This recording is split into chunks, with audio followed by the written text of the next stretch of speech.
And we are live. Welcome, mystery and thriller fans. I'm your on air host, Sara DiVello, and I am so excited to welcome back to the show the incredible award winning author, Tracy Clark, who's here to give us the inside scoop about her brand new red hot book, Hide. Tracy, welcome back to Mystery and Thriller Ravens. Tell us about Hide. Hi, Sarah. Thanks for having me. First off, Hide is a sort of a classic police procedural.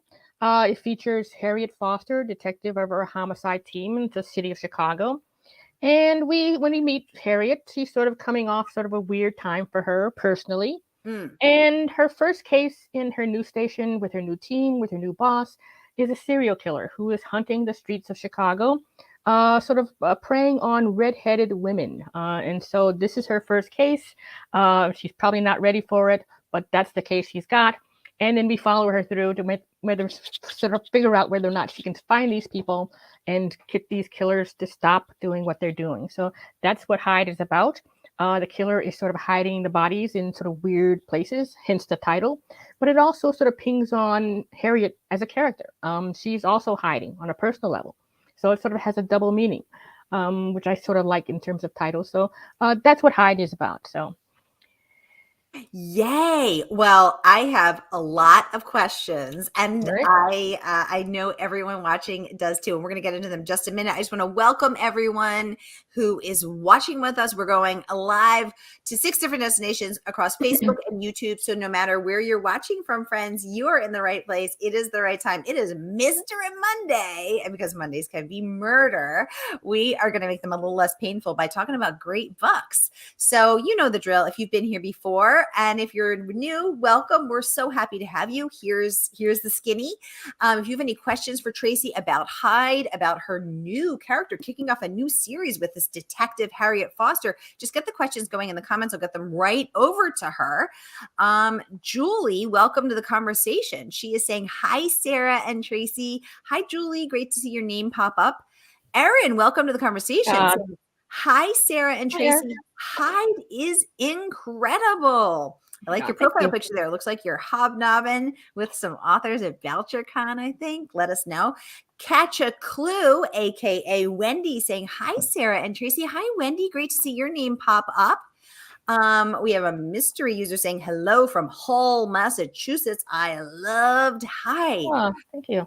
Yay. Well, I can't wait to get into what we all loved about Hyde and what anyone who hasn't read it yet, questions about it, about the book and about Tracy's writing process. So I'm going to kick, while you're all typing, your little fingers flying on the keyboard, I'm going to ask Tracy some questions of my own. So Tracy, you're kicking off a new series. You're introducing us to this new detective, Harriet Foster. She is struggling, coming off of a great personal loss, the loss of her son.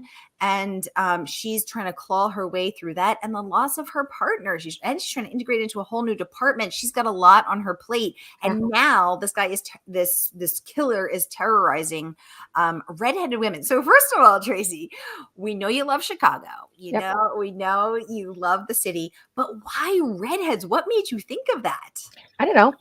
They're sort of rare, aren't they? They're not just sort of an everyday sort of a thing. It's sort of a rare occurrence. So a killer sort of targeting redheads, I mean, he really has to sort of be committed, doesn't he? So he's got to search these people out. So it just sort of came to me sort of as a spark. Then it sort of got more interesting as the story sort of developed. And so, yeah, I think it's sort of a weird angle for a killer to take. I mean, out of all the people that he could choose for whatever reason, he's going to focus in on the rarest genetic thing that they can find, and then that's his thing. That's his niche. So I just thought it was a really interesting sort of kink for him to have. So yeah, redheads. So Tracy, you set your books in Chicago. You're a Chicago Chicagoan. Yeah, Chicagoan. Yeah. I don't know what the word is. And you clearly love the city, and the city becomes almost a character in of itself. The setting of the city, the first body's found under a bridge, and then you reference famous statues. Another tourist is photographing something, and something happens to the tourist. So why when you and then you also reference the vibe of Chicago battling some violence right now. Mhm. Tell us about your relationship with the city and the city as a character. Well, Chicago is sort of cool because it's sort of together and also segmented. There are 77 neighborhoods in Chicago. Each one of them is different. It has a different sound, a different smell, a different vibe. So I live here. I kind of like the city. I sort of know it, sort of underbelly of it. Not not completely, but I don't think you can sort of completely know what your city is about. But I don't know enough to sort of know where the areas are, to know where a body can go. So when I sort of wanted to write Hyde, I wanted to sort of show it off, the city of Chicago, but also sort of look at the underbelly of it, the sort of where people don't look, where they don't walk, where they don't tour, sort of Lower Wacker next to the garbage bins, where it's sort of smelly and stinky and smells like sour milk. That's the nitty gritty stuff. So I'm looking for the areas like that for Hyde. So yeah, so the city has a lot to offer. We've got the glitz, and we also have the crime, and it's sort of a complicated issue, crime here in Chicago. There are several factors for it, several reasons, and the approach of how we sort of deal with it is different depending on who you talk to. So the bureaucrats have their sort of opinion about what crime is and how to tackle it, and then the citizens who live here sort of know what the problems are and have different opinion. So it's sort of interesting to sort of incorporate both of those things within a crime novel, within a city that is complicated, with neighborhoods that are different and smell different, and sort of bring all of that sort of melting things together and sort of put a novel in there, and with all that confusion and all that conflict and all that mix. So, yeah, so we have characters, we have setting, we have the issues, we have the underbelly, we have the smells and the sights and all of that, and it's all just a good sort of mix. I love that. So Tracy, the smells, Yeah. the settings. So when were you? Let's talk about your research. Were you under that bridge, Yep. smelling it? Were you in Yep. the alley by the trash bins? Yep. Getting a Yep. good whiff, and then Yeah. saying, "Spill, sour milk." Uh-huh. Yeah. As I walk through the city, as I often do, not so much anymore because of the pandemic, because we're all working from home, but I would smell. It's not only what you see, but what you smell, what you feel. I have walked those streets in Lower Wacker. I have had a rat sort of run across the tops of my shoes walking. Yeah, yeah, that's what we do. That's what we do here in Chicago. So yeah, I have had those experiences. And unless you sort of walk the streets and know where the nooks and crannies are, and know that those dumpsters are there, and know that that's where the rats are, and know that it smells like sour milk and cabbage or whatever it does, then you sort of put it in there, and it's there when you need it. I'm a pantser, so I don't have an outline. I don't know where this story is going when I start. But as I'm putting these bodies there, I know where that street is, and I know what it smells like. I know what it sounds like. I know what kind of traffic goes through the streets. I've been there. So that river walk where I put the first body, I have walked there numerous times. I walked it again before I sort of started the book, just to see what had changed since the last time I'd been there, and what was there, how the fence was configured, whether or not there were gaps in it, and there are. And so, that's stuff you need. That's sort of information that you need to use when you sort of hit that page. Yeah, exactly. Exactly. I love that. And Nisa Joy, welcome to the conversation, saying, I know where to hide the bodies in Chicago.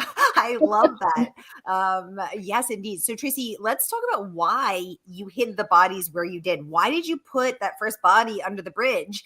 And what made, let's start there. And then I also want to talk about your research. What made you think about a killer, what kind of a killer would want to hide in there, with the leaves and stuff. Well, I put it on the Riverwalk because that's sort of a public place, right? It's on the city's front room, so to speak. It's right off Michigan Avenue, where everything is glitzy. You've got the skyline there and little skyscrapers. And then there's this sort of under area with their restaurants on the other side of the river, but this sort of pedestrian walk. And then to sort of put something dramatically there to sort of offset that. So we have glitzy, front room, everybody's tourist attraction, and then something that you don't expect. And that's where I put the first body. I thought it was kind of cool. It was very cool. Now, what had never thought that about a killer. Your research process is clearly very thorough. Like when I read this book, which by the way, I devoured it. You can see it is well loved because I've been holding it and reading it and just devouring it. You all of that research and your familiarity with the setting, the smells, the sights, the deep intrinsic connection that you have to your city and that therefore your characters have to your city and the setting of it. You feel that viscerally. You also feel, this is your first detective, Harriet Foster, but not your first detective. And you feel, Tracy, your familiarity with police, police stations, interrogation rooms, the battered desks, the whiteboards, the smell of burnt coffee. And I was like, oh, I could smell it, as I was reading it. So clearly you spent some time with police and with forensic psychologists, I would guess, because you went pretty deep into the psyche of this killer. Let's talk about that. Well, you know what? I don't have a plan. Like I said, I'm not a police officer. I've never been in that role, but I know some. So when I sort of write and I sort of run into a problem, and as I often do, I just sort of ask. Police officers love to talk. They have wonderful stories, and I have police officers that I can ask. So when I sort of put that crime scene there, and I needed to know who touched the body first and what happens after this happens, and blah blah blah, then you just ask. And I write until I get stuck again. Which will probably be the next day. And then I do the same thing. So that's how I go through the whole thing. And I just sort of ask questions. That's all you can do. I don't do a lot of research. I've never been in a police station. I've never been arrested. I've never been in an interrogation room. I've never had that experience. I've never even seen an interview room.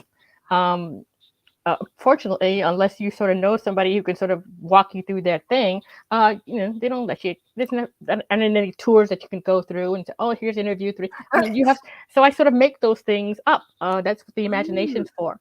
And then you sort of want to make it feel authentic. So that's when the questions come in, and you ask what it's. I actually asked the police officer, "What does an interview room smell like?" And it smells like perspiration, desperation, and. That's what it smells like, a stuffy little old room with no windows in it, and people who are sort of sweating it out, waiting for the cops to come in. So you sort of imagine everything else.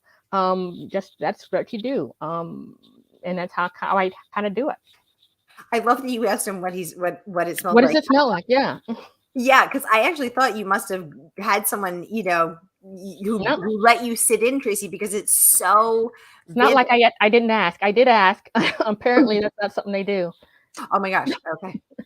Well, we have so many cool questions coming in, so I want to get to all of them. So I'm going to just scroll back up here. Oh my gosh, we've got some good questions. I can't wait to hear your answers to these. Okay, so first off, Erin is sharing that was Dennis Lehane at BoucherCon. She says she was excited and nervous to talk to him at BoucherCon, but he was so nice. Well, I'm so glad to hear that, and I love your profile picture there. Clearly, you are a mystery lover, and you're in the right place.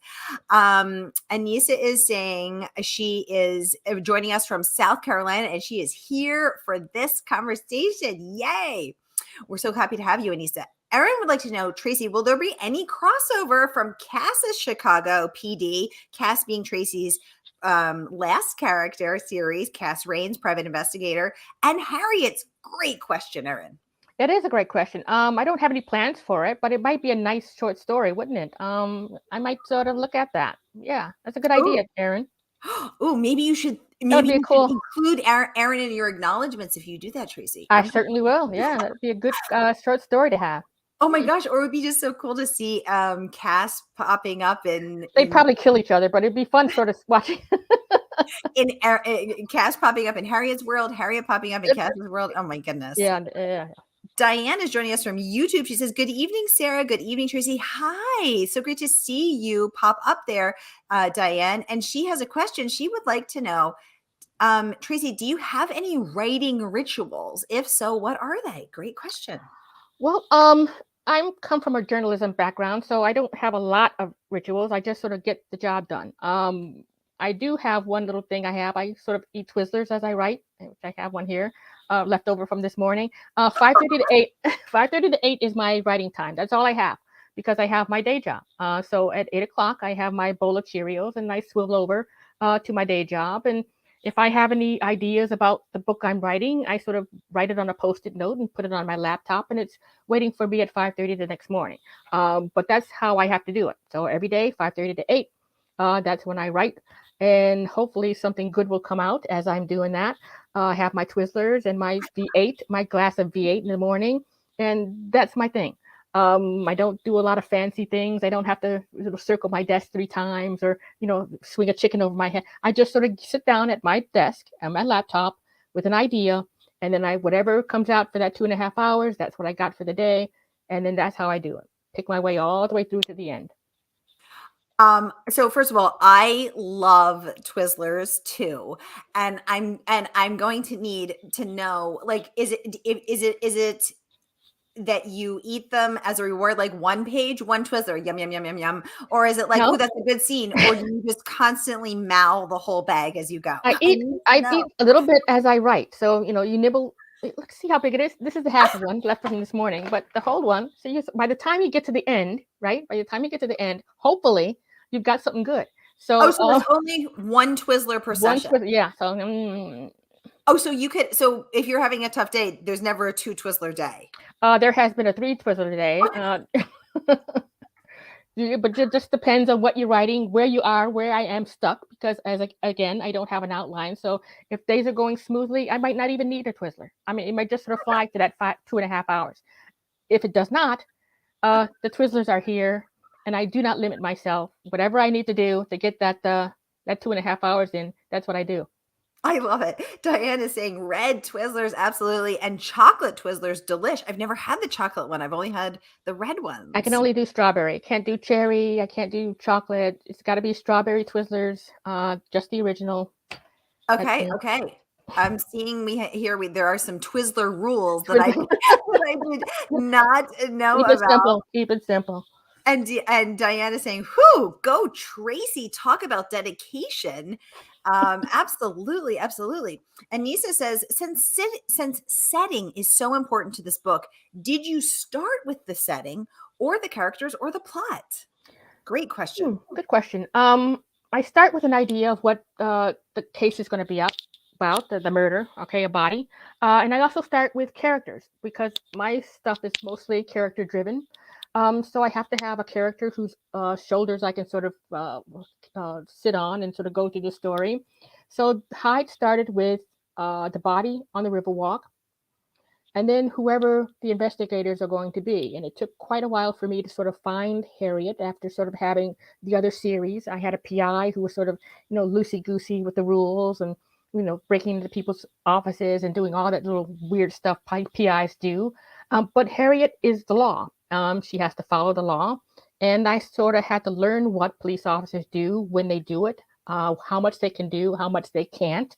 So that took quite a while to sort of get in that sort of frame of mind, to sort of limit myself to just the facts, ma'am, and not all the loosey-goosey stuff. So I found Harriet, I put that body there, and then most crime novels sort of follow a linear process, breadcrumb by breadcrumb, lead by lead.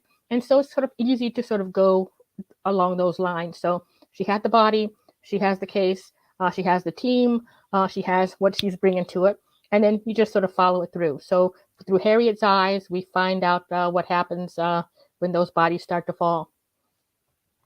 Yes, we do. When those bodies start to fall, absolutely. Erin is saying she cannot stop at just one Twizzler. I know. I was actually thinking that, but I was kind of embarrassed to say. I was like, "Who eats one Twizzler?" I was like, "One bag, yes, but one Well, Twizzler, you're just like a tiny little rabbit just eating when one you sort of bag." get engrossed in it, one is all you might need. I mean, it's just enough to sort of get your brain sort of going. Okay. Feeding the brain with Twizzlers. Feeding the brain with Twizzlers. Diana's saying it's chocolate and strawberry for her. I'm strawberry and cherry, y'all. I like anything red. And Diana's saying, thank you, Tracy. Thank you, Sara, for answering her questions. Of course, that's what we're all about here, connecting people, having a conversation. Julie wants to know, how far in advance do you have the other books planned out? Yeah, so this is your first detective, Harriet Foster. Are you going to keep on with tell us all the things. Are you going to keep on with Cass Rains, private detective, private investigator? Are you going to, how far down the path are you seeing that? What about Harriet? How far down the path of that? Where you got to orient us here, Tracy. Give us. All right, let's see. The second book in the series for Harriet is called Fall, and that's out in December. The same team, same group of people, new case. In this one, someone is killing aldermen in the city of Chicago, and Harriet and her team have to figure out who's doing that. But I don't have a plan. Again, I don't plan anything. I just sort of hit that blank page and see what comes out. I have a sort of inkling of what the thing might be about, but then I have to sort of pick my way through. Thomas and Mercer sort of asked for a third book in this series. So after Fall, there will be another Harriet, and we'll see what happens to her and her team after that. I don't know what the case is at this point. I'm sort of still thinking about what that might be. We'll see what happens. See whatever spark comes into my head as I sort of get closer to sort of planning that thing out. And then we'll see. So at least 3 books in this series, 4 in the cast, and there may be a 5th at some point. We'll see, hopefully. But that's what I'm doing. I'm just sort of, writing my way. Writing your way through. Writing my way through. Julia is saying it takes a lot of creativity to be a pantser. I think, yes, absolutely. Erin is saying the cover of Fall is phenomenal. Oh my gosh, I got to go research this cover. I'll pull it up in a minute. Let's go back to Julie's question about a comment about creativity. Tracy, do you consider yourself a creative person, or like you said before, you're a journalist? You just get the job done. Well, what's your relationship to creativity and just getting versus journalism, just getting the job done? Well, I think I am sort of kind of a creative person. I mean, you sort of are building a book world, aren't you? These people don't exist in the real world. They come out of your head. So they're there somewhere. You have to sort of pick them out. I think that's creativity, sort of imagination, and sort of getting all that stuff percolating and on the page. So I would say that I'm a semi-creative person on most days. And I just sort of think that that's my thing. Some people are born dentists. Some people are born writers. I mean, you just sort of have a natural inclination for telling stories and creating people where there aren't any. So yeah, I would classify it as creativity and imagination and, weirdness. Just weirdness. Oh, Tracy Clark, comma, weird. Just a weird pantser. Weird. Erin is saying she would like to see Ben and Harriet in the same book.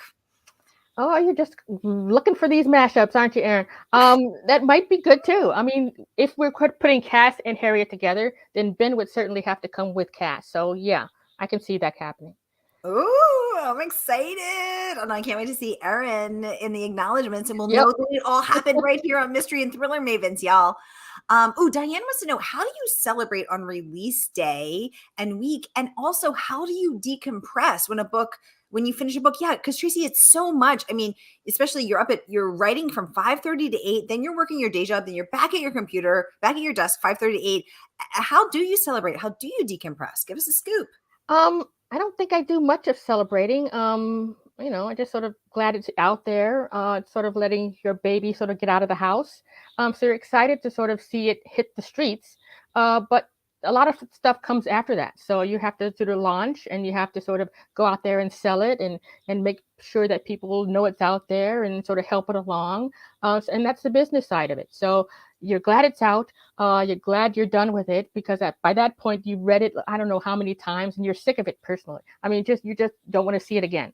So it's out there, it's out of your hands, and then you are on to the next thing, right? Because you still have a deadline for the next one.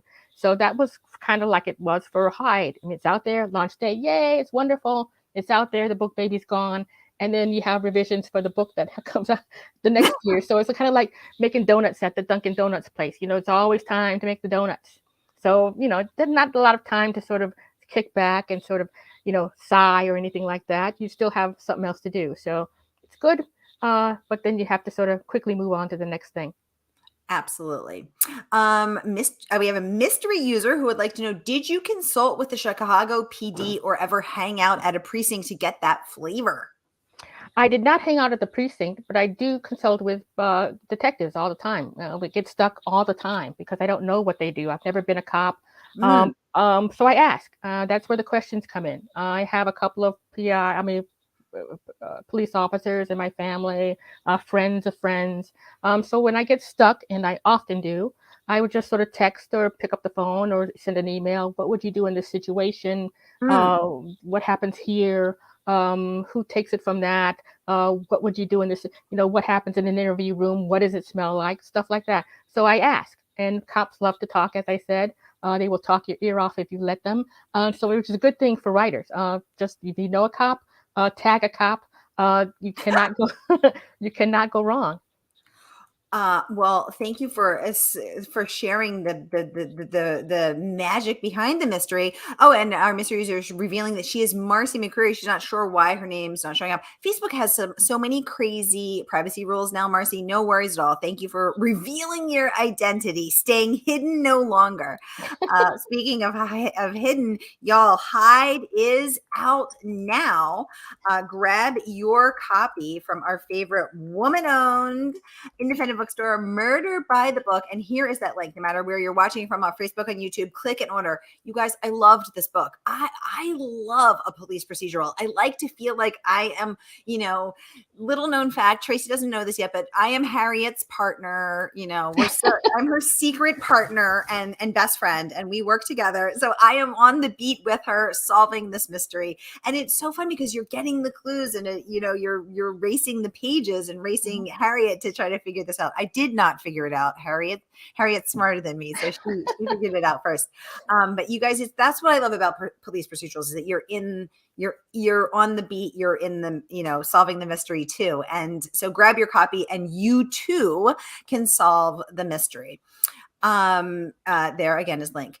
Okay, so Tracy, tell us a little bit about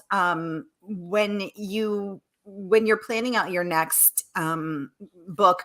You said you start with an idea, a case, a body. What inspires you? Are you reading the news? Are you thinking about old cold cases? What revs that creativity for you? It could be anything. With Hyde, it was just a location. I thought of the river walk and how public it is, and then what would happen if something that shouldn't be public is in a public place. So that's where it started. Then the character came, and I needed her, and that sort of augmented that. So sometimes it starts with character, sometimes it starts with place. I find an interesting place that might be a good spot for something to happen.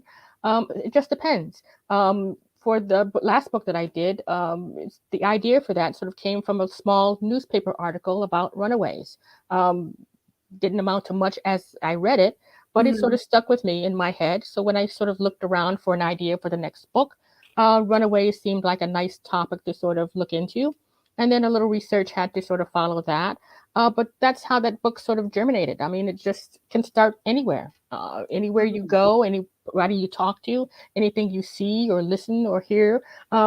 So it just depends. I wish I could sort of have a process. I don't. I just sort of, I need a book.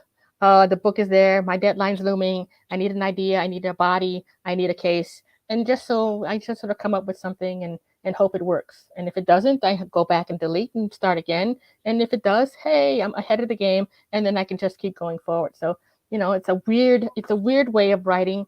It's probably not the easiest way. It's probably a stupid way, really, when you think about it. I mean, who starts a book with absolutely no plan? But that's how my brain has to work, and that's how I get it done. So, luckily for me, knock wood, it seems to be working okay.